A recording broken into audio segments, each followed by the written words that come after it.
الحمد لله والصلاة والسلام على رسول الله. اللهم هذا له dadweynaha sharafta leh ee isugu yimid halkan mudanaye marwooyin bah anoo soo gaabinaya wax walba oo salaanta ka bilaabaya qof walba waxaan ku salaamayaa mudnaantiisa xilka qaranka u hayo xilku reerkiisa u hayo qoyskiisa xilka naftiisa u hayo. Assalaamu calaykum waraxmatullaahi wabarakaatuh.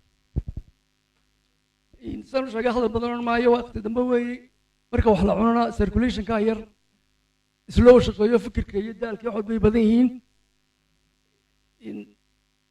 sidii uu madaxweynuhu shalay Musabix Cabdi markuu noo furiyay noo sheegay shirkan ujeedadiisa ugu weyn waxa weeye marka hore in horta isku sheegno si run ah xaaladeena dhaqaale halkay taagan tahay taa markayna ogaanana inaanu keenno odoros sidaan uga baxayno istiraatiijiyadeenu leena u samaysano iyo tallaabooyin ka aynu kaga baxayno amba aynu ku bilaabinaba inuu dhaqaalaheena u bilaabo inuu koro. adduunyada waa qabiyo mar kaliya lama dhammayn karo laakiin inaanu jeexno waddadii uu dhaqaalaheenu ku kori lahaa inaynu ka fakarno ka sheekaysano soo saarno sidaan u fulin lahayn isla meel dhigno ayay horta shirkan muhiimadiisu tahay.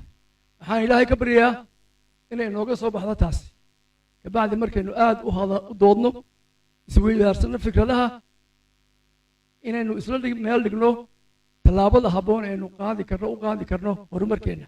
wasaaradda haddaan dib ugu soo noqdo wasaaradda macdanta iyo tamartu waxay ka shaqaysaa 3 wax: batroolka, macdanta iyo tamarta.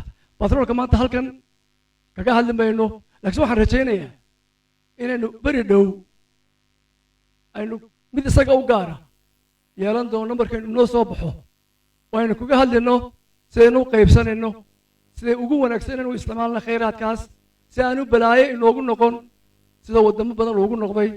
waxaan ilaahay ka baryayaa inuu isku keeno inagoo ka wada hadlayna sidaynu khayraadka dhulka ka soo baxaya batroolka aynu qaybsan lahayn. batroolka shirkad la yidhaaho raag oo la yidhaaho ganaal ayaa si fiican uga shaqaynaysa diraal garoogiisa bay wadaan. sanadkan soo socda 23 aakhirkiisa waxaa la gaarayaa natiijo ah in batrool noo soo baxo haddii alla yidhaaho ama dee in la waayaba idin way ku jirtaa maha 100%. marka ilaahay noo barya inoo duceeya inuu noo soo baxo. ka haddaan intaa ku dhaafo tamartu waa asaaska developmentka dowladaha. tamar haddaan la helin wax dhaqaaqaya ma jiro. dadku wuu baahan yahay habeen iyo maalinba xaajaadkiisa oo dhan waxa uu qabata tamartu ku isticmaalaa. ta ka weyn waxa weeye waddanku ma yeelan karo warshado wax soo saar weyn ma yeelan karo haddaanu tamar ku filayn oo laisku halayn karo aanu helin. tamartana asalkeeda ujeedooyinka ay dowladdu ka leedahay waxa weeye in la helo tamar jaban, tamar laisku halayn karo, tamar badbaada oon lagu dhiman. 3daa shay marka wasaaraddu visionkeedu waa kaa laakiin caqabo badan baa ka sokeeya waxyaalo badan baa ka sokeeya. waxaad garan kartaa halkii maanta taagantay adoo sawirka magaalada Hargeysa eega leyrku siduu yahay markaas si mashkiladda looga bixi lahaa inaan ka talisaano iyadana wax ka talihaan maanta. midda kale macdantu waxay noqon doontaa mustaqbalka meelaha dhaqaalaheenu ka koro.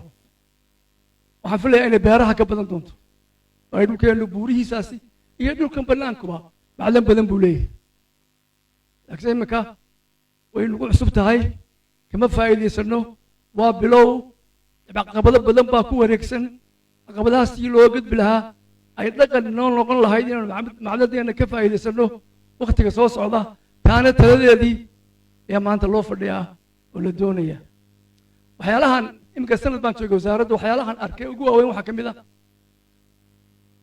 iyaguna u baahan wax laga qabto oo ah tamarta iyo macdanta labadaba. dhulkeena dad badan baa maqlay imika inuu macdan leeyahay amba Jamestown ha ahaato amba tan industrialka ha ahaatee. marka ugu horeysa waxa qofka marka lagu yidhaahdo Soomaaliya horta uu yaabaya ma Soomaaliya ma tegi karoona waa shirkad weyn oo wax baadha laga yaaba amba dahab baadha amba kobar baadha amba Jamestown baadha.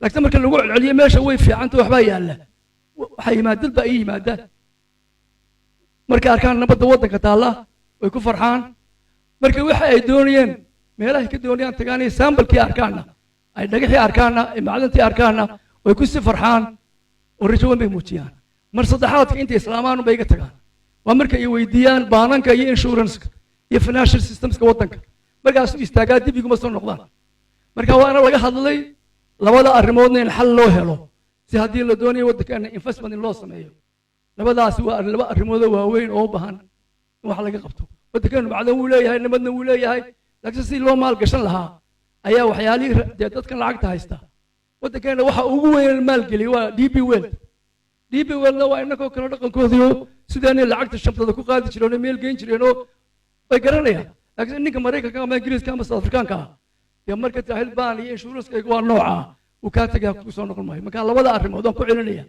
sidii wax looga qaban lahaa hal lagu dadaalo